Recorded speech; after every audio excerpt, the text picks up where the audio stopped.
আজকে আটা দিয়ে একদম পারফেক্ট গোলাপজামুন মিষ্টির রেসিপি আপনাদের সাথে শেয়ার করব।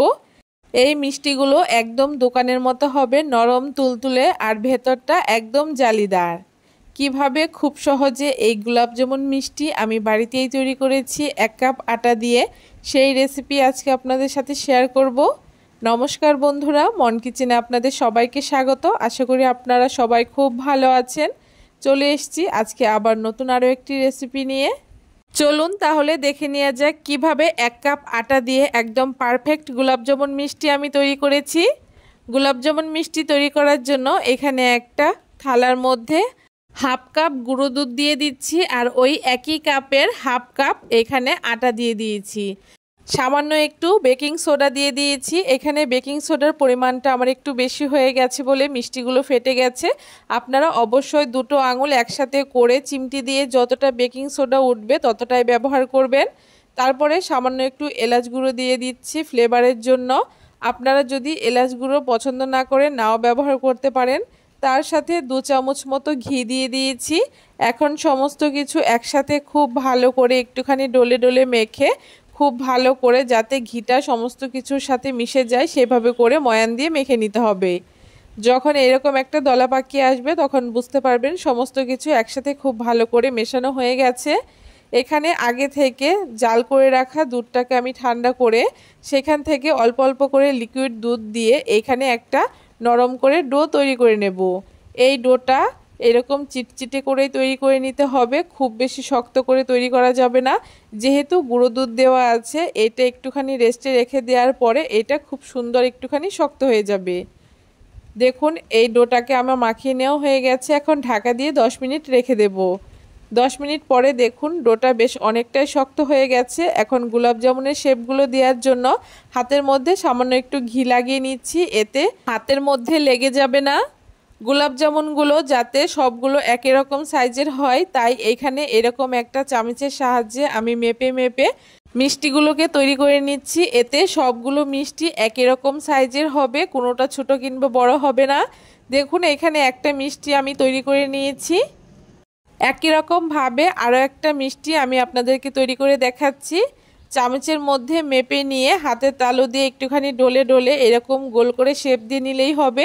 এখানে আমি গোল গোল করে গোলাপজামুন মিষ্টিগুলোকে তৈরি করে নিচ্ছি। আপনারা চাইলে লম্বা শেপ দিয়েও এই মিষ্টিগুলোকে তৈরি করে নিতে পারেন। দেখুন সবগুলো মিষ্টি এখানে আমার তৈরি করে নেওয়া হয়ে গেছে। এখন এখানে আমি চিনির শিরা তৈরি করে নেব। তার জন্য একটা গামলার মধ্যে আমি ওই একই কাপ মেপে 2 কাপ চিনি দিয়ে দিচ্ছি। তার সাথে ওই একই কাপ মেপে 3 কাপ জল দিয়ে দিচ্ছি। অবশ্যই যতটা চিনি তার থেকে একটুখানি জলটা বেশি ব্যবহার করবেন। এখন এখানে 2টো এলাচ ফাটিয়ে দিয়ে দিচ্ছি। এখন খুব ভালো করে হাই ফ্লেমে মোটামুটি 5 থেকে 7 মিনিট চিনির শিরাটাকে আমি জাল করে নেব। এইভাবে করে মাঝে মাঝে একটুখানি নেড়ে চেড়ে চিনির শিরাটাকে তৈরি করে নিতে হবে। দেখুন চিনির শিরাটা আমি 7 মিনিট মতো জাল করে নিয়েছি। চিনির শিরাটা আমার একদম রেডি হয়ে গেছে। এখন সাইডে নামিয়ে রেখে দিচ্ছি। এখন গোলাপজামুন মিষ্টিগুলোকে আমি ভেজে নেব। তার জন্য কড়াইতে বেশ অনেকটা পরিমাণে তেল দিয়ে দিয়েছি। একদম লো আঁচে যখন তেলটা আঙুল ছোঁয়া মতো গরম হবে তখন এক এক করে মিষ্টিগুলোকে দিয়ে দিচ্ছি। আর মিষ্টিগুলোকে দিয়ে একদম মিডিয়াম টু লো ফ্লেমে এই মিষ্টিগুলোকে ভেজে নিতে হবে।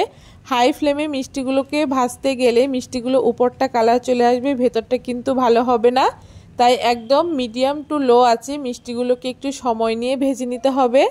দেখতেই পাচ্ছেন মিষ্টিগুলো আমার একটুখানি ফেটে গেছে, কারণ এখানে আমার বেকিং সোডার পরিমাণটা একটু বেশি হয়ে গেছে।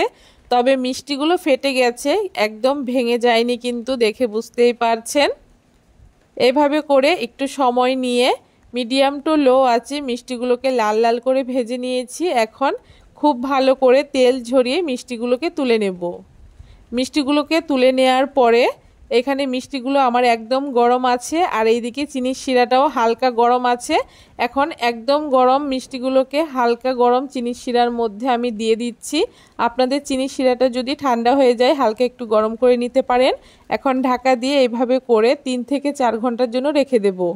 4 ঘন্টা পরে দেখুন মিষ্টিগুলো চিনির শিরা একদম টেনে নিয়েছে, আর মিষ্টিগুলো কতটা নরম তুলতুলে আর রসালো হয়েছে দেখে বুঝতেই পারছেন।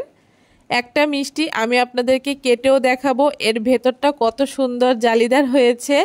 এইভাবে করে যদি আপনারা গোলাপজামুন মিষ্টি তৈরি করেন তাহলে একদম পারফেক্ট দোকানের মতো গোলাপজামুন মিষ্টি তৈরি করে নিতে পারবেন।